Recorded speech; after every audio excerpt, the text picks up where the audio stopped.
Right. Hey, Dash, you're already here. According to Turin, Slaanesh has tons of Diplo effects, which means that you could potentially ally an outpost to anyone, but it seems the outposts are only buildable in province capitals. So is it confirmed that you can use outposts to recruit mercenaries from other races, apart from ogres? Or because we saw it in Cathay, them recruiting from other Cathayan races, but yeah, I don't know. I haven't seen any footage of people having the option to recruit any other races other than their own yet. But yeah, for anyone who's interested in this campaign, basically we're just making Loremasters with the no, it's not a Loremaster. This guy, yeah. Making Loremasters with the Resilient trait gives 30% physical resist. Sentinels plus 10 physical resist. This is the Eltharian Sentinel thing. Teclis has got a skill in his tree that gives you plus 10 ward save, and also the Loremasters themselves have a skill at the end of their tree here that gives them another 10 ward save. So basically, you start off with 20% ward save and 40% physical resist just out of the gate. So they got 60% base ward save, base physical resist without any items or anything. And you can only do this with Eltharian's faction. Well, you can do it with other factions, but they don't reach the 90% physical resist cap unless you play Eltharian. I just put out a video about it. It's like a short little 2-minute video about it. But yeah, this has been something I've been into for quite a while. Legend also did a saving your disaster. No, not saving you. Like a Doomstack video a while ago with a Loremaster Doomstack, which I assume they had built the Loremasters the same way that I've built them here. Although, in my defense, I'd actually been building Loremasters this way before that video came out. I just didn't bother to send it into Legend, so I didn't copy it off them. Turin was about to do an outpost, but then he ran out of money, so the outpost never got confirmed. Okay, so we still don't know. That's okay. Yeah, I made a few notes, and also, like, yeah, you guys were...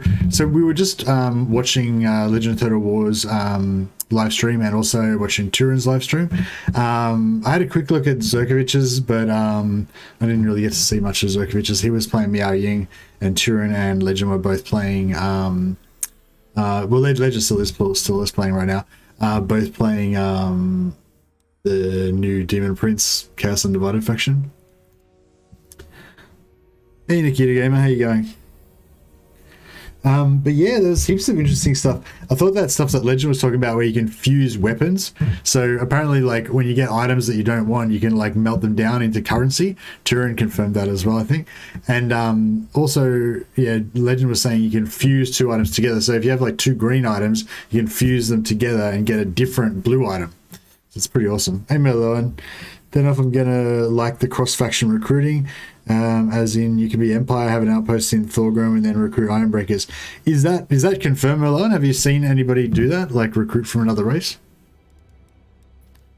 Because we were like theorizing that you could, but I haven't actually seen anyone recruiting any from another race. I've only seen Cathay recruiting from another Cathayan faction. So yeah, I'm not too sure. Actually, no, we don't need morale. I just realized... I only just realized this when I was making the video, like, that I don't need morale because they're unbreakable. When you take the resilient trait, you get unbreakable automatically. This gives you another 3 melee defense, plus they've got extra melee defense from their tech tree. I think my strongest one, Valdor's got like 117 melee defense or something like that. Pretty ridiculous. Hey Elrond, did you get early access for Warhammer 3? I am going to get early access for Warhammer 3, but I haven't got it yet. Zerkovich has a top 10 video out. Oh, really? Top 10 what? Oh, the top 10 video explains the recruiting the recruiting the allies thing. Have you got a timestamp for the bit where it has it? Yeah.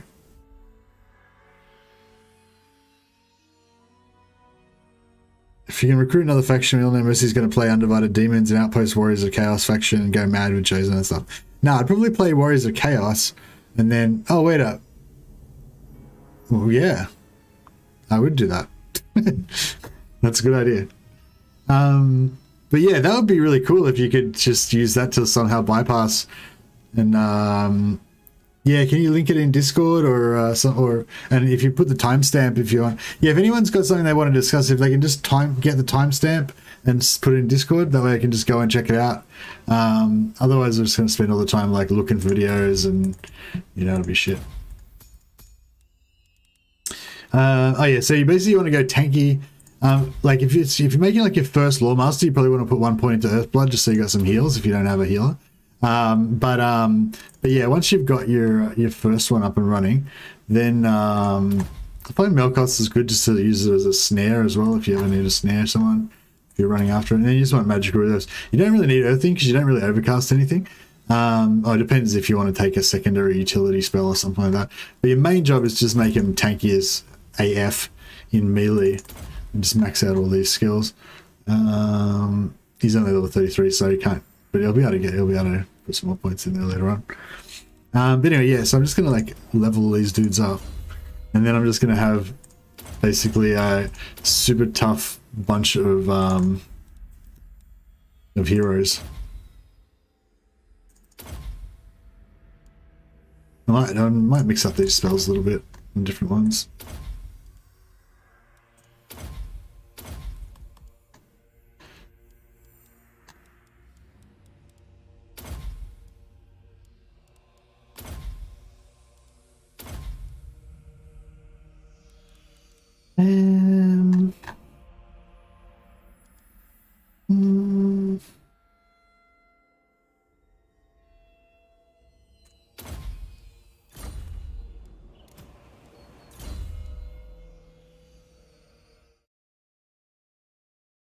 Yeah, if you want to link anything in Discord, just in general or whatever, then go for it. Just write at Mercy the Mad and it'll light up for me.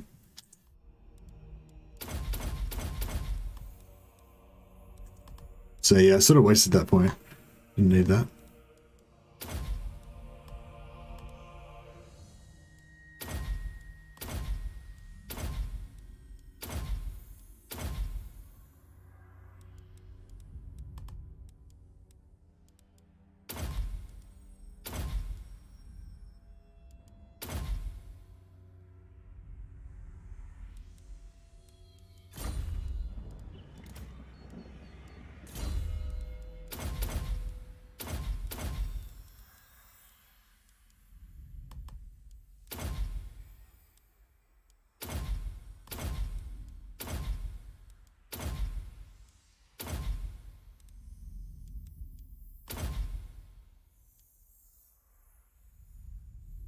This is Zerkovich explaining the allies thing. Crap. Sorry, I just screwed up my streaming thing.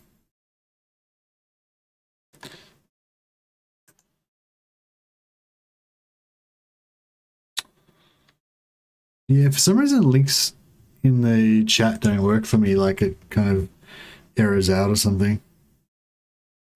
Can you post it in Discord and just add me?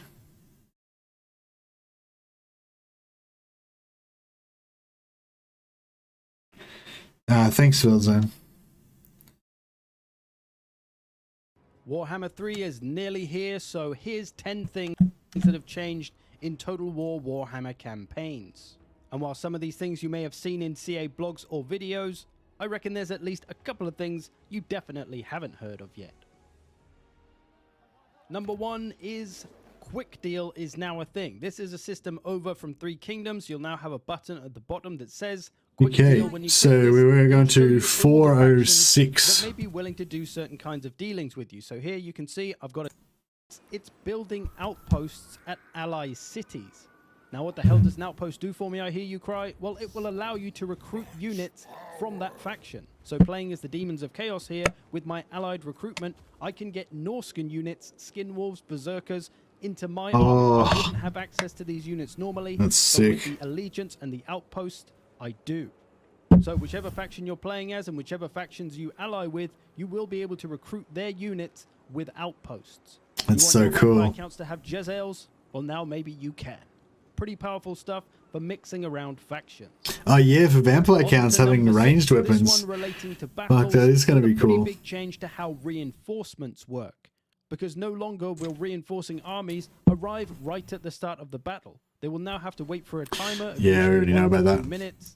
But yeah, that's really cool. So you can fully recruit stuff from other races. That's crazy. Hey Benjamin, but did CA give you early access? No, they've told me they're going to give me early access, but they haven't given it to me yet.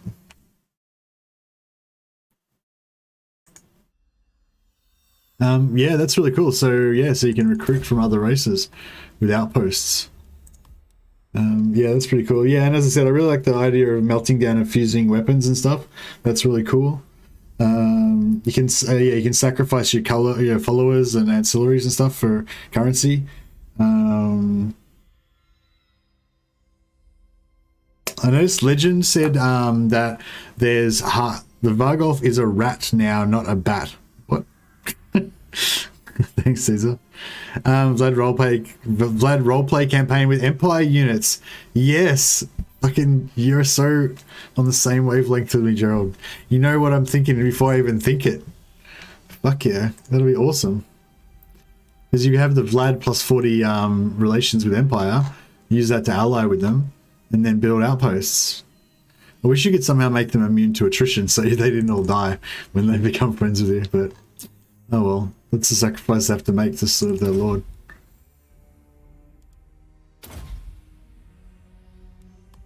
Just giving them a bit of a like mixture of spells. Basically, I don't care. I just want them to have all the tankiness stuff and all the combat stuff. These guys are all like my elite warriors that have they all have between like 85 to 90% physical resistance. Most of them only got about 20% magic resistance, but that's okay. And basically my imagined like version of this campaign is that eventually I get to the stage where I just have like one mage lord going around with their one like bodyguard, with their like one Loremaster of Hoth bodyguard, and they just sort stuff out, you know? They just make shit happen. And like I don't need armies or anything. I don't know if it's super close to achieving that goal, but I'll show you how the campaign's going in a moment. It's pretty well, I don't know. It's not that crazy for an Eltharion campaign, but if you haven't played Eltharion before, you'll probably think it's pretty crazy.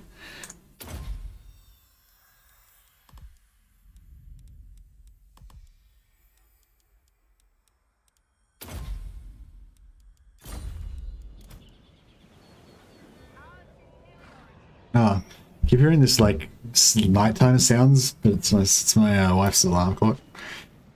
What else was there? Anything else that was crazy? Oh yeah, I just thought it was interesting how, well, basically what I gleaned from like Legend's general vibe of what he was saying was like, you know, melee, he said that they've kind of gone some way towards balancing melee so the melee is a bit stronger, you know, compared to ranged, but not to the point where, you know, like ranged is still better than melee, basically is what he was saying. But he was sort of saying you probably want a bit more melee in your armies now than you did before. Whereas before you might like want no melee at all, whereas now you probably do want some. That's basically the gist of what he was saying. I didn't really need any of these blue line skills, so I'll just use the points up.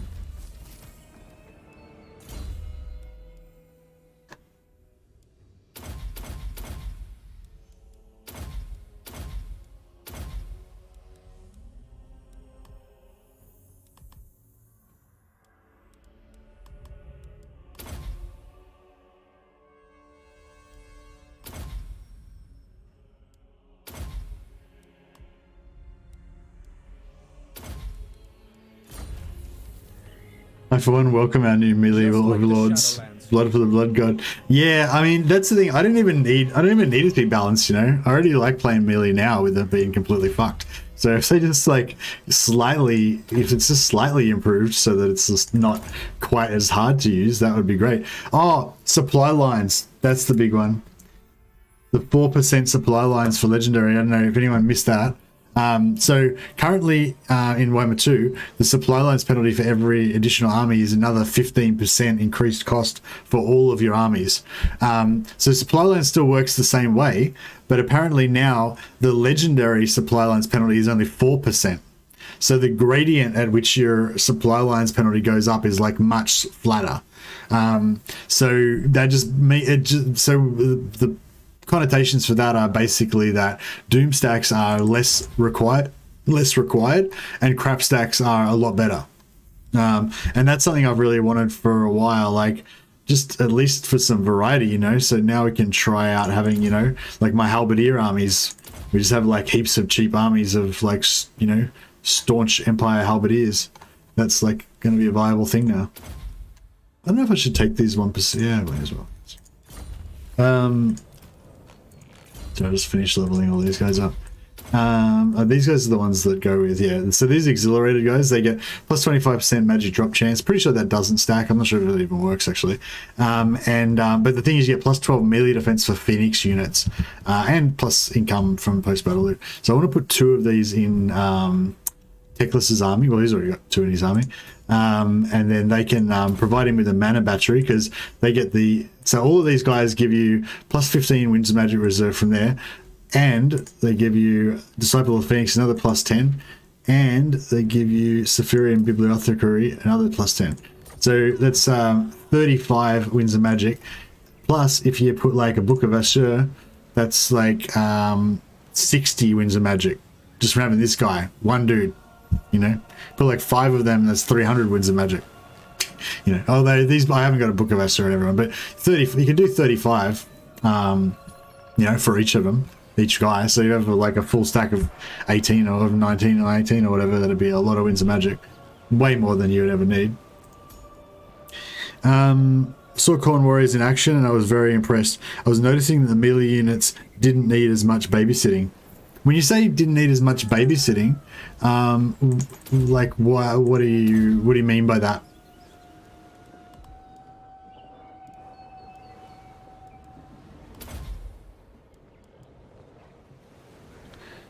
Hey Cloak Monkey, how you going? I mean, because what I mean is, like, I tend to think of cavalry as something that needs babysitting, because you have to cycle charge them, you have to make sure they don't like die instantly, and you have to reposition them all the time, you know. Whereas infantry, you know, you kind of commit them and... Oh, you mean moving them forward all the time? Is that even... Do you really do that? Like, I feel like that's just way too much micro. Like, I don't know. Maybe I just haven't really seen how effective it is. Maybe, if, you know, maybe it's like super, super effective and you understand that and I don't. But yeah, like, Dash cutting me onto this thing a while ago that basically when your melee units fight, they kill the enemy in front of them. If your melee units are stronger than the enemy melee units, your melee unit will like kill a bunch of enemies in front of them. But then because the AI is a bit wonky, they don't kind of fill in the gaps like automatically very smoothly, and there'll be like leftover gaps there.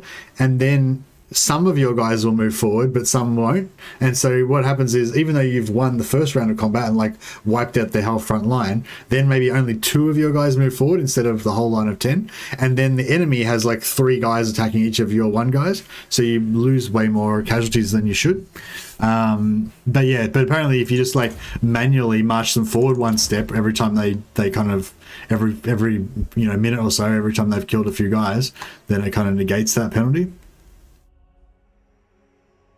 So that was interesting. Hey, Andrew Jones, you're back. I don't know if he's actually here, but his character's here.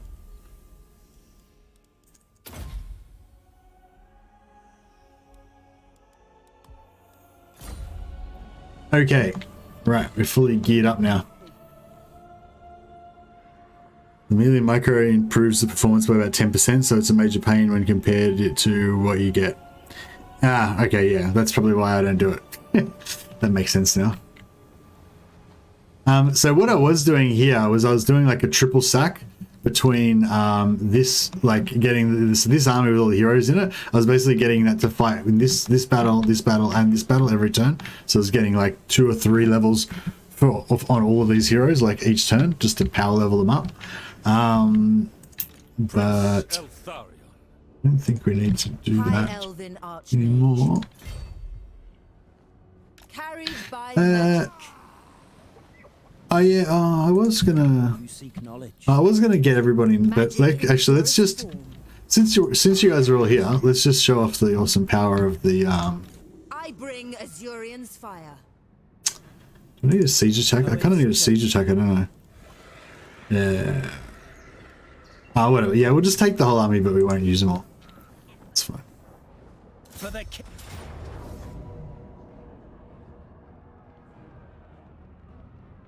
Oh, none of these guys siege attackers. The fuck? We've all got all these monsters and shit. Kadaif unleashed. Elfry. What the fuck? How come his monsters aren't siege attackers? I think I used to have dragons in the stack and then I took them out.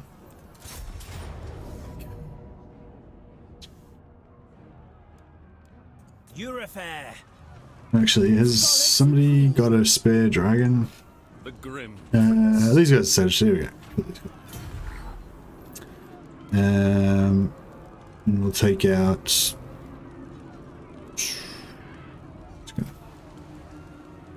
Follow the vow. All right, here we go. It's all about amassing winds of magic in the campaigns. Much of the fun for me. You get the Black Pyramid for just 30 more. Yeah, so there's apparently, Legend said there's a hard cap of 100 winds of magic reserve, and you can't get any higher than that. Moving units forward sounds like work. Yeah, it does, doesn't it? Hey, one Christy Road. Yeah, exactly. Poor winds of magic. But there's going to be, like, I think Legend hasn't really talked about it, but I suspect that there's a few different like races and a few different winds of magic that have access to really good regeneration in battle. So 100 is the highest cap that you can have on your reserve, and you can't have any more reserves than 100, right? But you can, there's a new thing now where you can actually increase your reserves in battle with certain things. So Ninja Jonas, you're not tank, neither are you. Let's go over here, and you guys as well.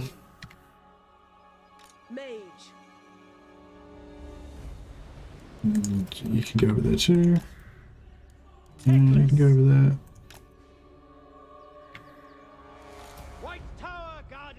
Okay.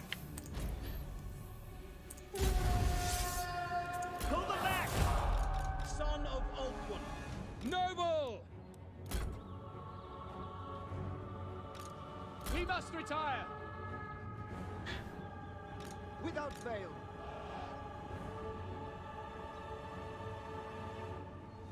We will obey. I chase 10% melee damage in the early game. Blah blah. Beasts is too brutal to siege. Yeah, maybe. Follow me, Asa. Orders received. We don't want to share the glory. Guardian of Avalon. That's what it's all about. Okay. Speak quickly. We've got rid of all these other superfluous weaklings. Oh, he's not one of them, obviously. Oh, Shield Captain Cavill, he's not, yeah. I was going to let him play, but... So Shield Captain Cavill, this is Cavill. Unfortunately, Cavill doesn't start off with the resilient trait, so he can't ever be one of our elite you know, dudes. I've given him Philiath's robe, so he was on the physical resist cap. But he doesn't have the unbreakable that the others do. So we got 1, 2, 3, 4, 5, 6, 7. So 7 is probably overkill. These guys are like kind of like the custodies of the 40k universe. They're just like, each one of these dudes is like worth 1,000 men each or whatever. They don't have much damage dealing potential, but they're extremely tough. For the gods.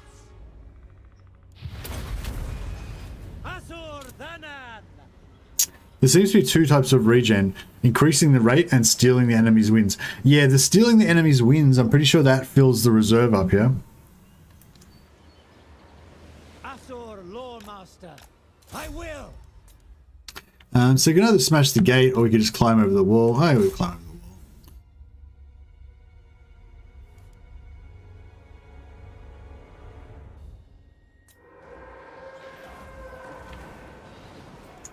Who we got here? Loremaster This is Captain General Valdor, the OG.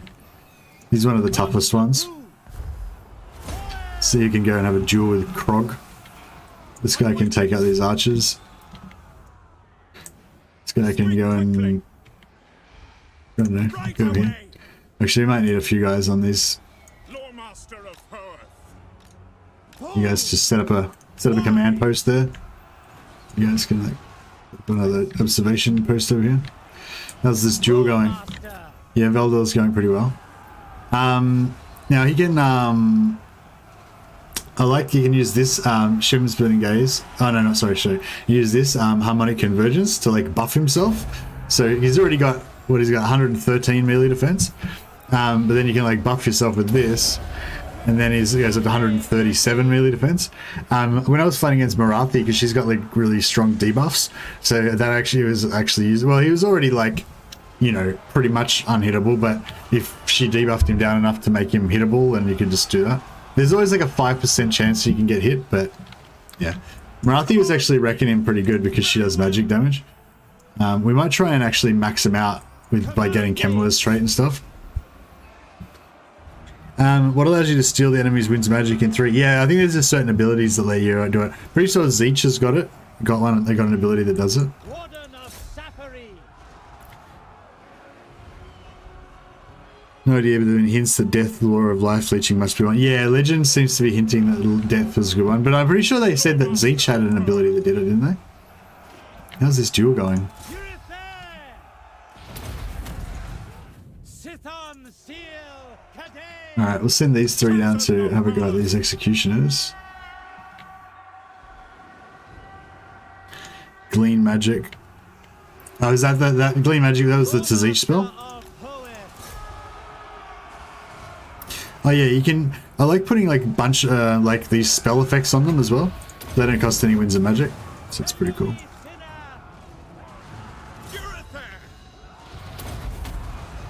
Sithon Seal Cadet. Speak quickly.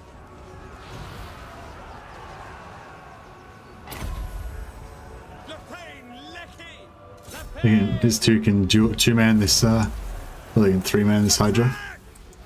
Oh, did he kill that guy or did he run away? Scroll of Leeching might work in a similar fashion. Yeah. Yeah. So yeah, you can see the health. There's a couple of guys here that haven't got the cap. It's at 20, 75, 95. No, he's over cap. 60, 37. He's over cap. Maybe they are all over cap actually. But yeah, they're quite comfortable anyway. Like, if we need to, like, we can always just pop a heal, you know. Valdor, you can go and take out this. I'm waiting. The gods will it.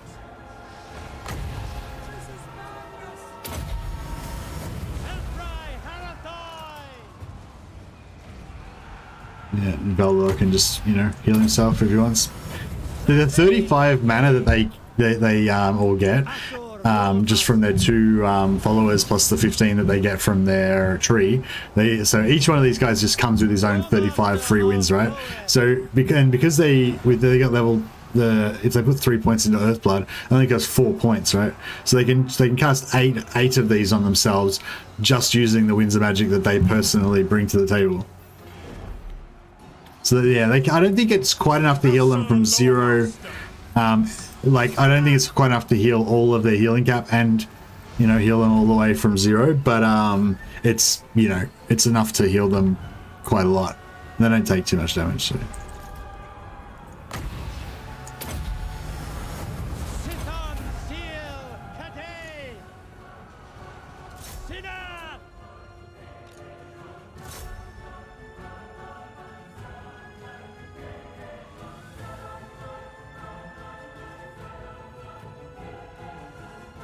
Quite limited then to Zeech, an item, and a lore passive, probably weak. Yeah, I got the impression when we first heard about it, I thought maybe like lots of factions would have access to it, but yeah, now I think it might be quite limited. Yeah, So yeah, it'll be interesting to see whether, because it's quite limited, they like they continue to make it more available to different factions. Like maybe a new DLC faction comes out, they give them some way of getting getting wins, or whether they are like, oh, only a few factions have got it and it's super powerful on them, we should like nerf that, you know. So I wonder which way they'll sort of go.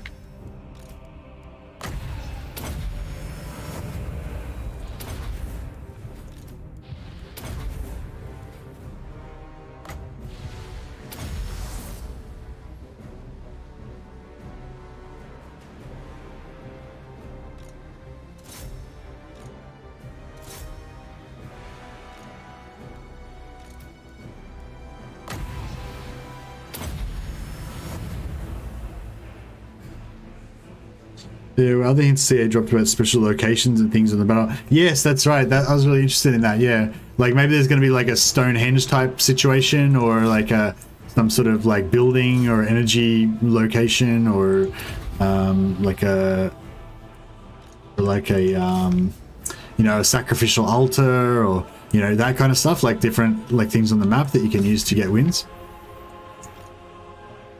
I think that'd be really cool, because I think like this, the arbitrary victory conditions where you have like, like this, we just have the town square that you have to occupy for a victory, or it's more complicated in Warhammer 3. There's more different locations and stuff, and they give you resources and all that.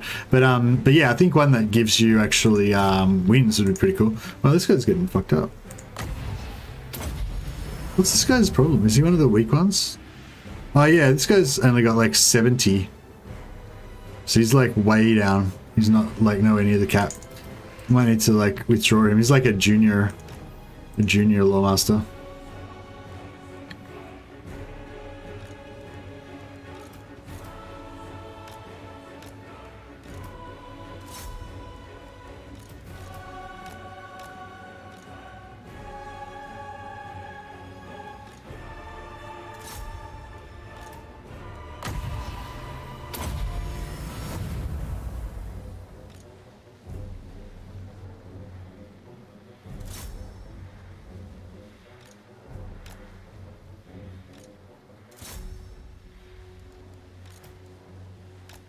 What's this guy's stats?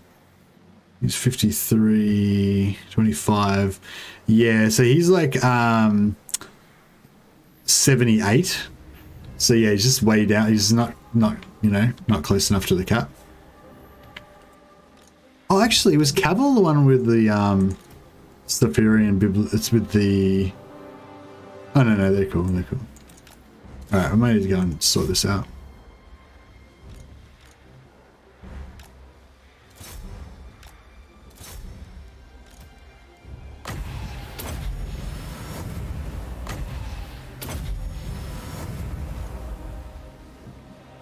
See if we can kill one of these guys.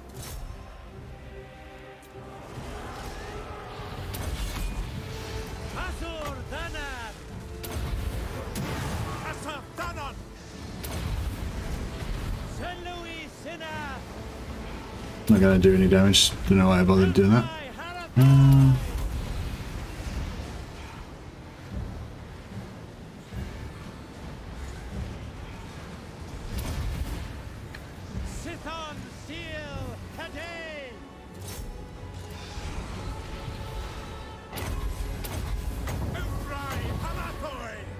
Loremaster of Hoeth.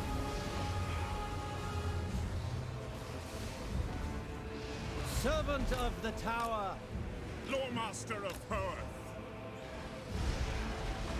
Giran protects me.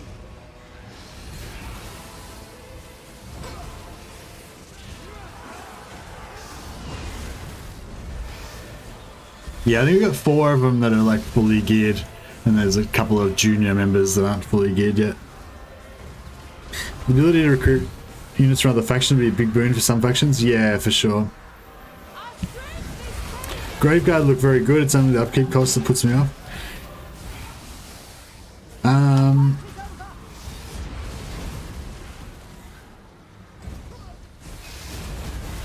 Well, hero balls might not be as good now.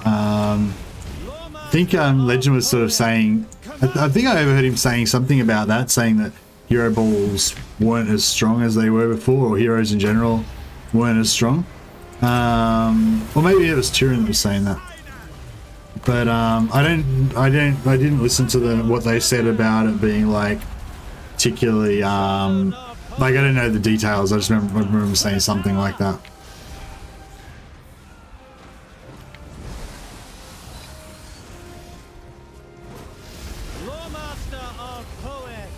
Executed. Flee him, brothers. Oh, he's regenerating. That's his ability, part of the fast regeneration popping.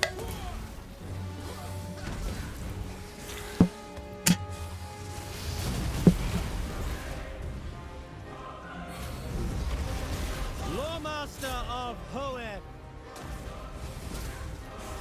Warden of Sapphire, attack! Moving. Loremaster.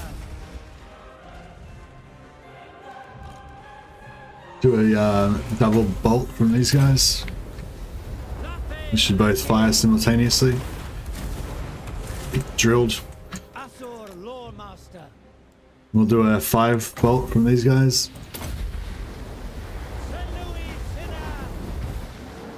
No, you won't. Going.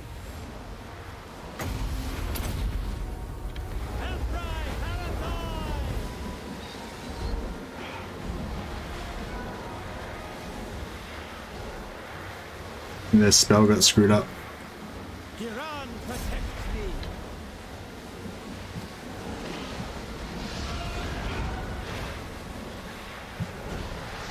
Looking at Total Warhammer 2 makes my eyes bleed after having seen Total Warhammer 3 melee combat. I didn't even really see anything about the melee combat.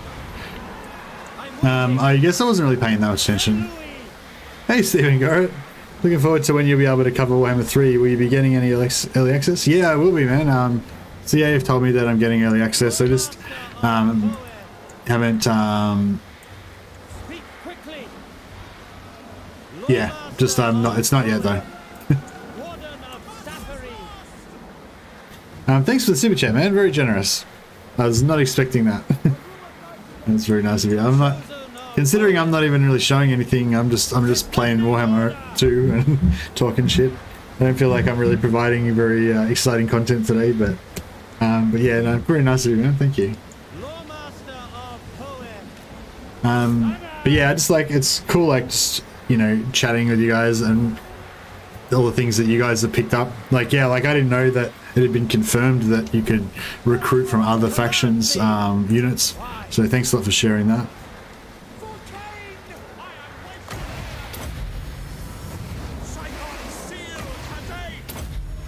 Loremaster of Hoeth. Sithon Seal today. Only a fool would stay. Skyline protects me. White Tower Guardian.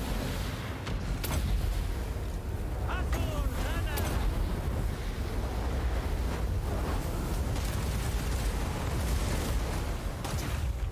Get out of here. Oh, she got away. She survived. The artillery didn't take her out. Of Hoeth. These it's pretty fun, like shooting stuff down with these guys as well. Loremaster of Hoeth. Just having like heaps of guys. Like that spell's like not very I can't remember what it's called now. That spell that they've got, you know, it's not that impressive, but it's pretty cool when you fire multiple shots with it. Yeah, Chaos Undivided looks awesome. Watch some of Turin's and Legends live stream, although the Order Tide seems to come early on. Yeah, yeah, I think that Chaos Undivided looks like the most interesting one to me at the moment. Gems Burning Gaze, that's right. Gems Burning Gaze has a bonus versus large. Oh, okay, nice. Thanks for tuning. I didn't realize that. Well, maybe somebody's told me that before, but I don't learn. But yeah, when I was doing one of the battles to testing these guys for the video, I had Valdor, like my main one, dueling, just 1v1 dueling with Marathi, and he's only got 25% magic resist, and she of course does magic damage. So yeah, he was getting his ass handed to him a fair bit, but he still smashed her. And then just the like, but she's on on Sulafet, the Pegasus. So I knew that she was going to run when she got down low. So she ran, but then she came back again. And then I had the Shem's Burning Gaze ready. So as soon as she routed, he like fired the Shem's Burning Gaze and shot her out of the air. It was really cool. She was lower health obviously than she was that time though. Take anything of value.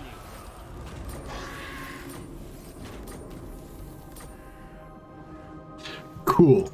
Loremaster of Hoeth. So yeah, I kind of want to send them off now. Send them out into the world to be free. High Elven Archmage. This one, actually, this one can go up here. She's taking the growth. This is the growth bus. Just got all these like level 10 plus handmaidens in here to up the growth of the region.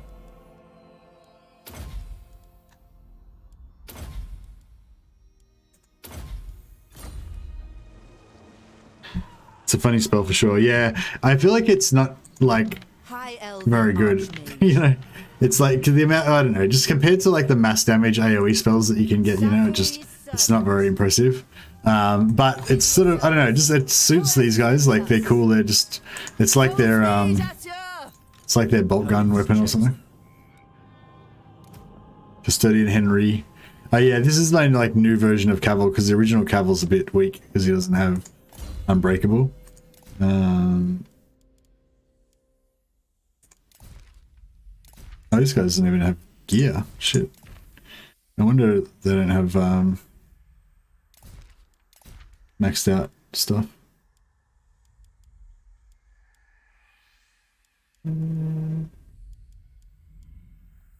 Yeah, you like gear up our dudes.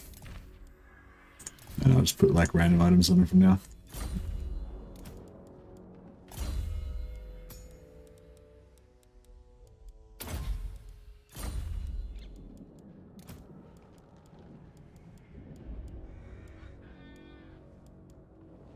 Oh, okay, most of them are pretty geared up.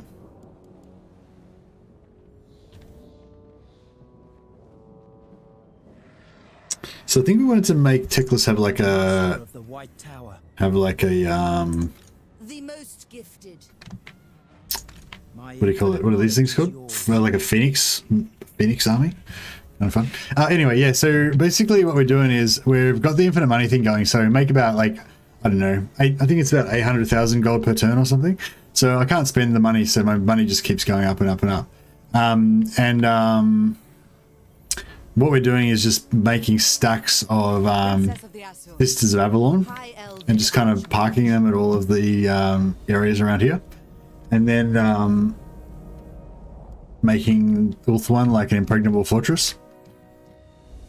So yeah, I assume I'm number one strength in the, yeah, I'm very much number one strength in the game. But I'm like not anywhere near like winning the game because I'm just turtling in Ulthuan and making it more and more impregnable, basically.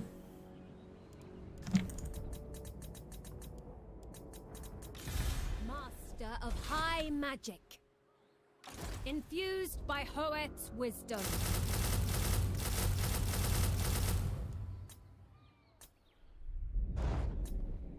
Are there any high elf locations confirmed on the Warhammer 3 map? We're looking forward to when they're introduced into the campaign.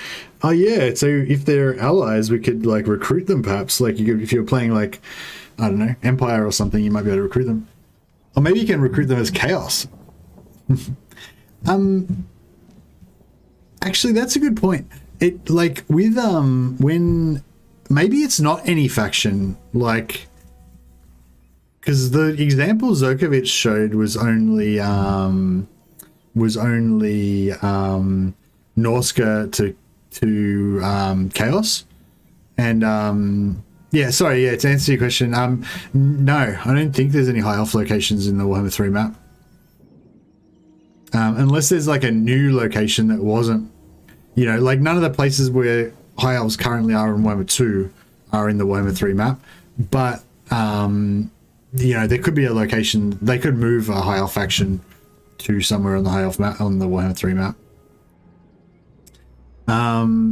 But yeah, I was going to say, maybe it's not any faction that you can recruit allies from. Maybe it's only ones that are within the same family, kind of, because Norska is kind of like related to Chaos. Like Norska, Demons, Chaos, and Beastmen are kind of all related, you know? So if you were going to make it not any faction, but only sort of factions that are related or in a certain family of factions or whatever, then, you know, so maybe like Von Carstein and Vampire counts can recruit from like Vampire Pirates, you know, Vampire Coast, but they can't recruit from like High Elves or whatever, even if they're allied, you know. I think Albion was there, so Rekath might be there. Yeah, maybe Rekath might be there. I think the Dragon Isles are in there, so Malice could be in there. But yeah, I don't think any of the High Elf locations are in there. Still not sick of them, even though I've played them for years. Yeah. Oh, they'll be in, you know, in when the Mortal Empires comes in anyway. But it'd be nice to be able to play some of our favorite factions straight away. I'm really hoping for an Empire DLC so we can play Boris Tudbringer or some of the other factions. Yeah, I'd really be interested in any of the Empire provinces, really.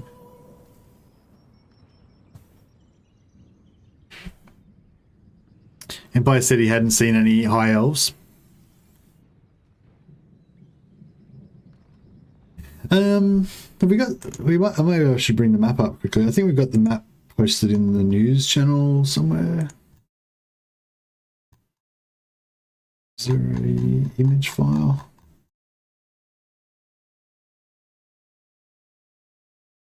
I need to clean up this news. There's a lot of crap in here that isn't news.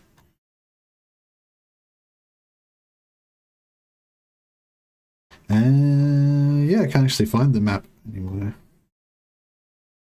Thought we had it here somewhere.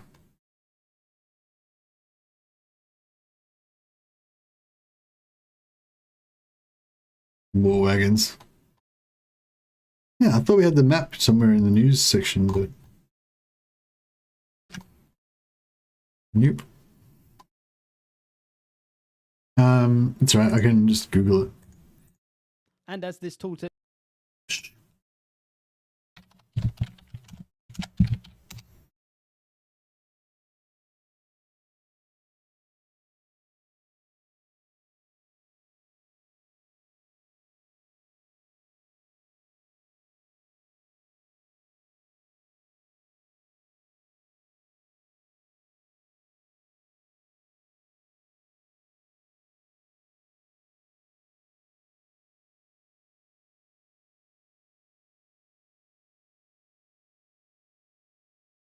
I think that's pretty good.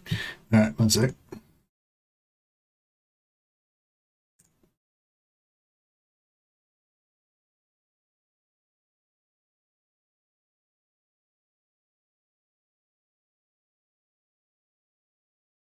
Cool. All right, so that's the Warhammer 3 map. I think that's pretty much all of it. Yeah, that's the top. That's the bottom. Yeah, that's pretty much all of it. So yeah, so the Dragon Isles. Can you see my cursor? Yeah. So the Dragon Isles are down here. Do you like the look of Warhammer 3? I think it looks too cartoony for myself. Hey, Matthew Walden. No, I didn't think it looked too cartoony. I think it's just Cathay that looks too cartoony. Were you watching Zerkovic's Cathay stream? Because I thought on Legends Chaos stream, like, it didn't look too cartoony. It kind of just looked the same as the Chaos Wastes normally, I think. I don't know. Maybe I wasn't paying too much attention. But yeah, so there's the Dragon Isles down here. Oh, actually, yeah, Imrik might be here, hey? Because Imrik's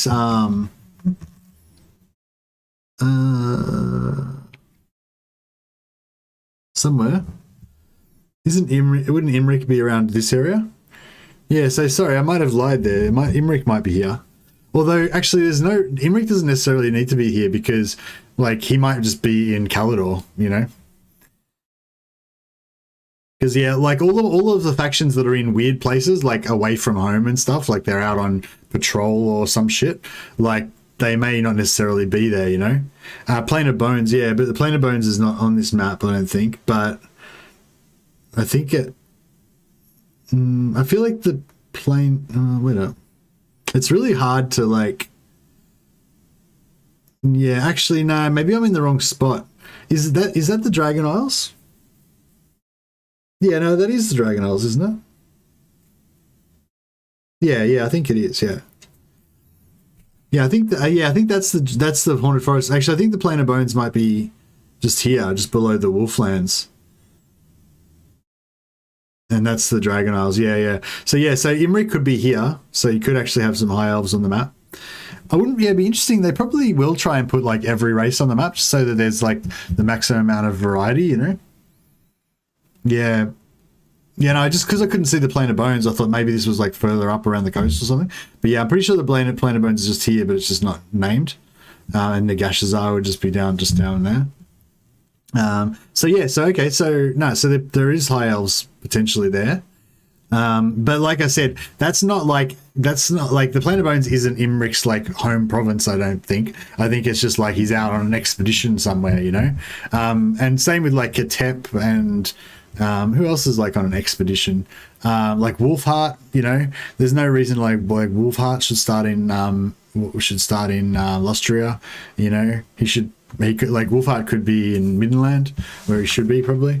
Yeah, it's the thing, he's next to Snitch. Yeah, but and like, so he said that Snickich was near Cathay. So maybe Snickich isn't here anymore. Maybe he's up here, or maybe he just meant this is sort of near Cathay. Not too sure. Is Katep in kind of permanent exile? Oh, I don't know. Yeah, I'm not sure about the background. But the point I was trying to make is that certain factions like are in their kind of homelands, you know what I mean? But certain ones aren't. Like, you know, like Belagar, for example. He's like Karak Izor isn't where Belagar lives, as far as I know. You know, he's just, you know, in the story of Warhammer 2, he just happens to be hanging out there at the moment, you know. And Thorek, you know, Thorek doesn't live in fucking Karak Zorn or whatever. He just happens to be there at the time of Warhammer 2. So Warhammer 3 is kind of like a different time, so he might not be there anymore, you know. Whereas, you know, Thorgrim in Karazakrak, I assume he will still be in Karazakrak because that's the Dwarven homeland kind of thing. You know, that's all I was getting at. Like, so I think all the ones that are kind of in their main homeland places are probably still going to be in their main homeland places, but the ones that are out on expeditions and shit, I don't know if they necessarily will. Elden Warden said, "Hey Mercy, just wanted to say you're the man. Hope all is good. Stay on the grind, dude." Thanks a lot, Elden Warden. Thanks a lot, man. I appreciate it. Yeah, I was. Yeah, no, I'm good. Yeah, you know, YouTube is, you know, a bit of a head fuck a lot of the time, and it's easy to get demoralized or to get feel negatively about it or whatever, you know. But yeah, I think I've cycled back around to a good vibe at the moment where I'm just like, you know, it all is what it is, and you know, just enjoy it, enjoy life. Warhammer 3 is coming, you know, life is good. There's nothing to be upset about. So yeah, I think like, you know, managing your expectations is always a good thing too. It's always, whenever you have super high expectations, then you know that you got you've got a bad time coming. Like it's so hard to not just like obsess about Warhammer 3, isn't it? Yeah, but Middenland, like seeing those Empire factions that like that Legend was fighting against. Oh yeah, where was Legend exactly? I got the feeling he was like here? No. Here? No, here. Yeah, he was here. He was in Norska, wasn't he? So he was like around this area. You're up to like 11k subs. When I started watching, you had like 2 or 3. Well, thanks, man. So it's from, you know, you guys supporting me that's helped me get that many subs. So it's cool. Yeah, I'm going to try and make a lot more content now. I'm on the holidays. I just started yesterday, so now that I'm on holidays, I can try and make videos as much as I can. Unfortunately, I don't have early access to Warhammer 3 yet, so that's kind of a bit shit because I've got like all this time to make videos, but I can't make videos about anything, you know, because I don't have access to the game. Yeah, so it's going to be a while before we're able to make videos about it, I think. They'll probably let the partners have a run with it for a bit, and then they'll give the rest of the verifieds access later. So yeah, it's a bit like frustrating that I can't make videos about Warhammer 3, and making more videos about Warhammer 2 is kind of counterproductive at this point. So yeah, I don't know. I might have to just do some like non-Warhammer content for a while maybe or something. I don't know. We'll see how we go. I think Hellspire Mountains, he kept having Nordland coming at him. Yeah, because I'm pretty sure he was around here somewhere, because I remember him going to Wolfric's starting position, which I think was either around there or around there. But anyway, I was just saying, like, seeing Nordland and like, or maybe it was some other Empire faction coming in and attacking him, and just seeing Empire units on the map was just like, yeah, Empire, Warhammer 3. Empire and Chaos. Hey, AEST, what do I think so far? I think the new faction that got introduced today looks really interesting. I've been talking a bit about how I think that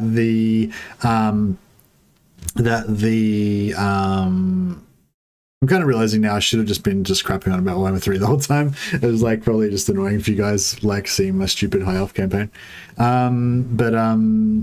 But yeah, what I was going to say was I've been talking for a while about how I feel like the Chaos Monogod factions are going to feel a little bit lacking in unit diversity and stuff like that. Not that the units they have aren't diverse, but that their rosters are a bit smaller than the other races, you know, and they've only got 2 heroes, I believe, per faction. There's just like one demon hero and one like demon herald hero, and one cultist, like mortal cultist hero, and so, you know, whereas I'm used to main factions having like 4 or even 5 or 6. You know, Skaven have got like crap loads of different heroes. Skaven, sorry. But you know, 4 heroes is like the standard, really. And yeah, I feel like the monogod factions feel a little bit like they don't have as many units as other main factions, but Chaos Undivided, they've got heaps of units because they've got all of the rosters from all of the other 4 gods put together. They don't have all of their 2 heroes. They've only got the demon heroes from each faction, but still, that's like 4 heroes that they've got, which is what I want. So yeah, it's pretty cool.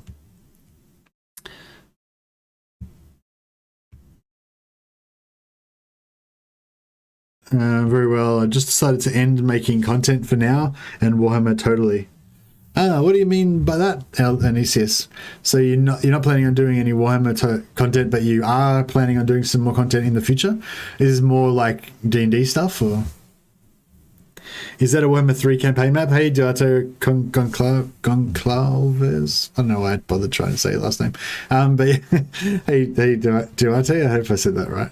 Yeah, this is the Warhammer 3 map. Stephen was just asking if there was any high elves on the map, and I initially said no, just from memory, but then we were looking at it and we were like, yeah, this is probably the Plane of Bones here, which is where Imric starts in Warhammer 2. I don't necessarily think Imric is going to start in the same place in Warhammer 3, but if I was CA, I'd want to try and put all the races on the map somewhere if I could get them in there, you know. Be interesting. This allies thing is so interesting, like, because like the Wasteland, for example, not the Wasteland, like Marienburg, for example, I'm pretty sure there's like stuff in the lore about, you know, Marienburg having high elf allies and other races, definitely Southern Realms races and stuff. It's going to be interesting how the Southern Realms Dogs of War plays in with that whole mercenary thing. None at all necessarily mad. Audio stories whenever I'm ready for it. Okay. Sounds like we just have to wait for further updates then to have it feel more complete. Oh yeah, so Khorne and, you know, all of the Chaos Gods will get DLCs, which will fill out their rosters more. I imagine they'll all get like one more hero when they get a DLC. So they'll have 3 heroes, which is okay. It's like better than Bretonia, but I feel like, yeah, like I said, I think like 4 heroes per faction is the benchmark that I expect. So yeah, so I feel like all of the Chaos Monogod factions are sort of like 3/4 factions, you know, they're not really like full factions, whereas I feel like the Chaos Undivided is like the full faction, and that has access to all of the other 4, whereas the 4 Monogods are sort of like, you don't get as much unit roster, you don't get as large of a unit roster, but they get really crazy campaign mechanics. Like Khorne's campaign mechanics is crazy. Every time you take over, every time you like raise a city, I believe, you just get a free extra army, kind of like a war army that just wanders around. Or actually, maybe you can, no, I think you control them, but they can't replenish and stuff like that. You get like a suicide army. And so basically, if you're just rampaging through the enemy lands, every time you like sack or raise a settlement, it makes a new army. That army can go and sack another settlement and make another army. So you can have this like exponential just army wave fucking killing everything. It's just it's crazy. Slanesh has got like crazy diplomacy. They can just make everybody like love them and stuff. Just seeing, yeah, I think there's like multiple things that their heroes and lords can skill into. They have like followers that possibly can give them public or diplomatic relations, and they have technologies that apparently can give you diplomatic relations. And anyway, and Zeech has got the sort of Snickage type stuff where you can just like steal other factions' settlements and crazy stuff like that. The ally system is right for Dogs of War. Yeah, it's it'll be interesting to see if Dogs of War works somehow in with the allies system, or if it's like somehow related to what's going on with the ogres. Actually, will the ogres? Yeah, so there was a thing where they were saying with the ogre camps that if you have an ogre camp and you're friendly with the ogre faction, you can hire mercenaries from them, and that seemed like a really exciting, unique thing. But now apparently you can just hire mercenaries from anybody if you build an outpost there. So yeah, it's not as unique for ogres. But it's like, I guess it's like anytime there's an ogre camp nearby, that's kind of like automatically you've got an outpost, like an ogre outpost, just wherever they go kind of thing, I guess. Yeah, there's so much stuff to explore. Yeah. Pretty cool. I don't know if I actually really like the Chaos Undivided Lord that much though. 2.0 version of the Warhammer 2 Ogre Mercenaries. Yeah, the Warhammer 2 Ogre Mercenaries are really crap. They were never really meant to be. Oh, actually, that's a good point. So I think the Ogre Mercenaries that we have currently are kind of like a preview of what it's going to be like. So I wonder if your ally keeps your outpost if you break alliance without declaring war on them. Yeah, I don't know. It's interesting. But I was just going to say as well, like, I wonder if the ogre mercenaries that you can hire, you know how they're only a very limited portion of the units that in the whole ogre roster. Like, there's no can't remember the name of them now. The ones that are like starving and kind of crazed and stuff. They're sort of like ogres, but they're like mutated ones that are crazy, and I think there's stealth as well. And Stonehorns and like all of the crazy powerful stuff, even the elite like Iron Guts and everything. You can't get any of those in the current, Warhammer 2 mercenaries. I wonder if it'll be the same like in just wanted to jump in briefly. I'm happy to join a talk show at any point. Cool. Aren't the ogre mercs like 40% of the ogre roster? Nah, I wouldn't say so, no. But hey Linksy. But yeah, anyway, my point was, I wonder if all like with the allies, if they're always just like a fairly shitty little selection, like you can't like get a lot of the good stuff. Like maybe like for example, maybe if you have allies with Empire, none of the units that you can recruit from them as mercenaries are artillery.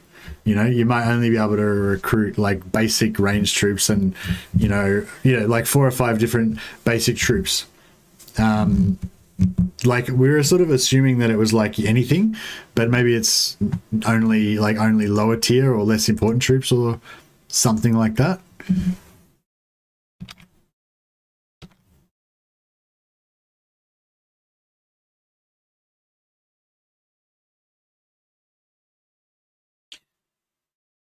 I'll see you, Anisius.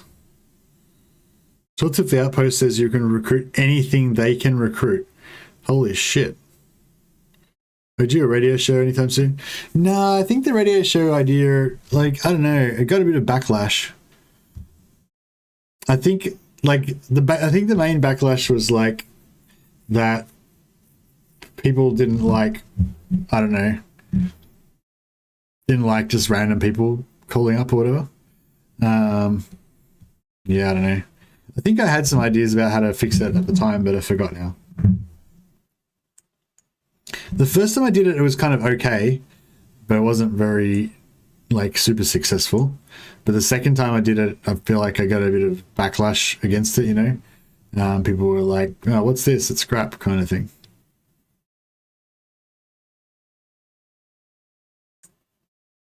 But so yeah, one thought I had was like maybe do it with only do it with other streamers more, you know, instead of having it just random people.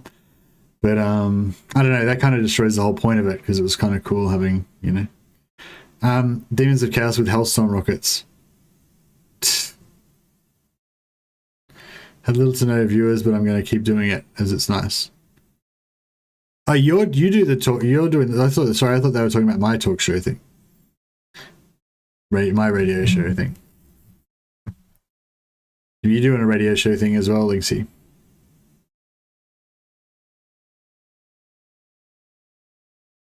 Unlist at the end. Yeah, maybe we can unlist it at the end, yeah. And do like yeah, I think a lot of stuff, like streams just in general, like a lot of stuff, it's better if I unlist it. And maybe just try and make a video out of it or something like that. I think they were, but I'm trying to support you and do it. Oh, okay, cool. Yeah, I did a couple of episodes, but yeah, like I said, the first one was okay, and that kind of encouraged me. I thought, oh, maybe it'll get better, you know, but it sort of got worse. Yeah. Anyways, right. Well, I think our excitement has died down around about this map now.